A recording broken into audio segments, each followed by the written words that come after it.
कहानी धरती की, जहां धरती बोलेगी और हम सब सुनेंगे। एक ऐसा कार्यक्रम जो आपको ले जाएगा धरती के सफर पर, जहां विज्ञान के जरिए हम समझेंगे उसके पुराने रहस्य, बदलता स्वभाव और उनसे जुड़ी रोचक जानकारियां।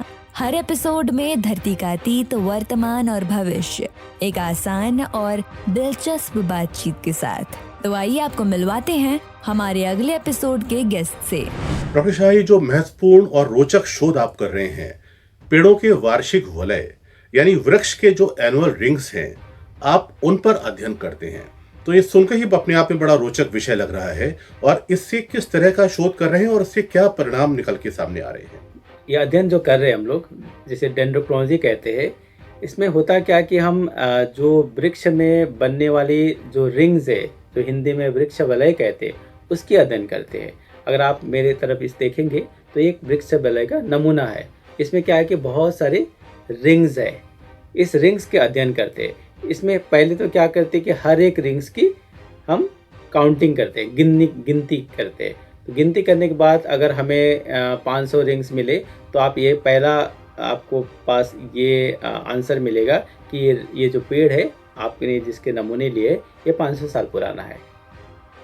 और जो पेड़ के जो छाल है उसके जो करीब की जो रिंग है वो अभी का समय में बना है, और जो रिंग्स अंदर है मतलब पेड़ के सेंटर में है वो पुराने रिंग्स है।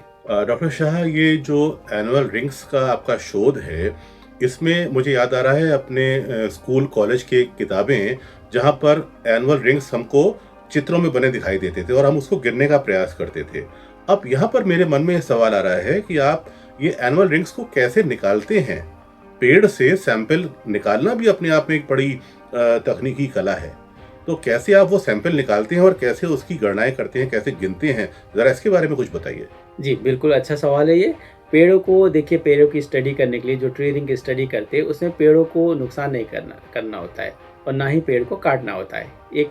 एक ऐसा कहा जाता है ना कि मतलब आप सोच भी सकते हैं कि पेड़ के जो रिंग्स के अध्ययन करने के लिए पेड़ को काटना पड़ता होगा, लेकिन ऐसा नहीं है।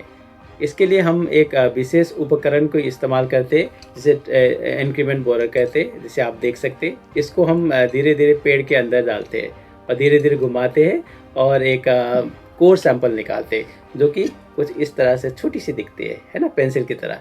और इसको लेके आते हैं हम फिर प्रयोगशाला में, इसको एक लकड़ी के तनों में चिपकाते हैं।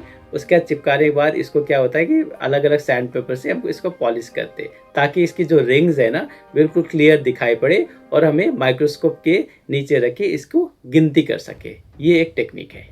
और ये भी है कि जैसे हम किसी जंगल में जाते, कटा हुआ पेड़ मिलता है, जैसे कभी कभी क्या होता है कि एक साइकिलिंग के थ्रू से फॉरेस्ट डिपार्टमेंट पेड़ों की छटाई भी करते हैं, तो उसमें जो ठूटे मिलते हैं, पेड़ के ठूट, उसको भी हम लोग काट के ले आते हैं ताकि हमें उसकी भी नमूने मिल सके।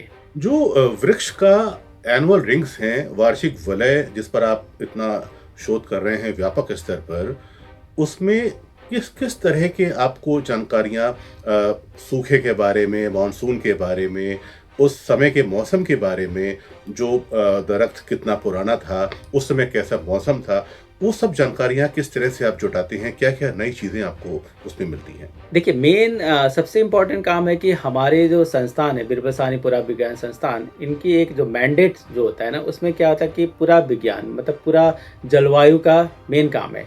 तो जो पेड़ की जो रिंग्स है, ट्री रिंग्स है, इसके सहायता से हम पिछले कई दशकों का जलवायु का इतिहास का पूर्ण निर्माण करते हैं। क्योंकि हमारे पास जो अभी की जो मौसम की का जो डेटा है, जैसे तापमान है या वर्षा है, इसकी जो डेटा है बहुत कम समय के लिए उपलब्ध है।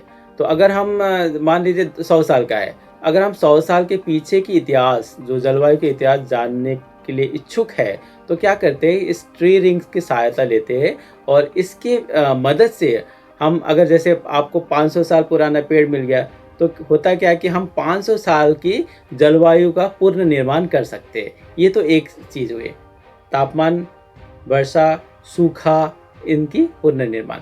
इसके अलावा और भी है कि जैसे पानी, नदियों में पानी का बहाव पिछले कई दशक पहले कैसा रहा होगा, कम रहा, ज़्यादा रहा, ये भी होता है। इसके अलावा और भी बहुत सारे रोचक इंटरेस्टिंग चीज़ें भी है, जैसे लैंडस्लाइड कब भू संखलन हुआ, या तो कब वॉल्केनिक इरप्शन कब हुआ, और वॉल्केनिक इरप्शन होने के बाद टेम्परेचर में किस तरह का उतार चढ़ाव आया, ये भी अध्ययन कर सकते हैं ट्रेनिंग के से।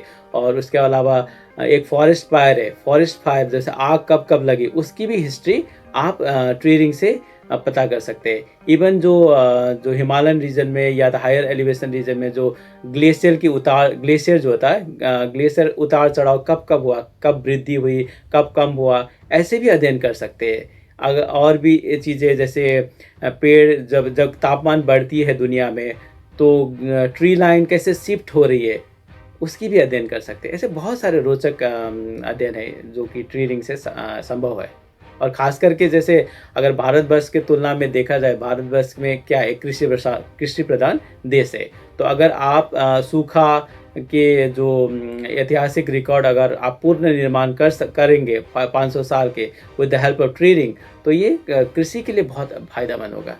मुझे विस्तार में सुनने के लिए आप सुन सकते हैं कहानी धरती की इस मंगलवार दोपहर 3 बजे केवल रेडियो KGMU गूंज 89.6 मेगाहर्ट्ज पर। धरती के तमाम अनसुने तथ्यों को जानने के लिए सुनते रहिए कहानी धरती की हर मंगलवार दोपहर 3 बजे केवल रेडियो KGMU गूंज पर।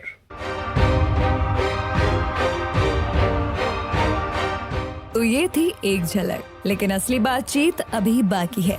अगर आप इस विषय को थोड़ा और गहराई से समझना चाहते हैं तो जुड़िए हमारे साथ रेडियो KGMU गूंज 89.6 मेगाहर्ट्ज पर।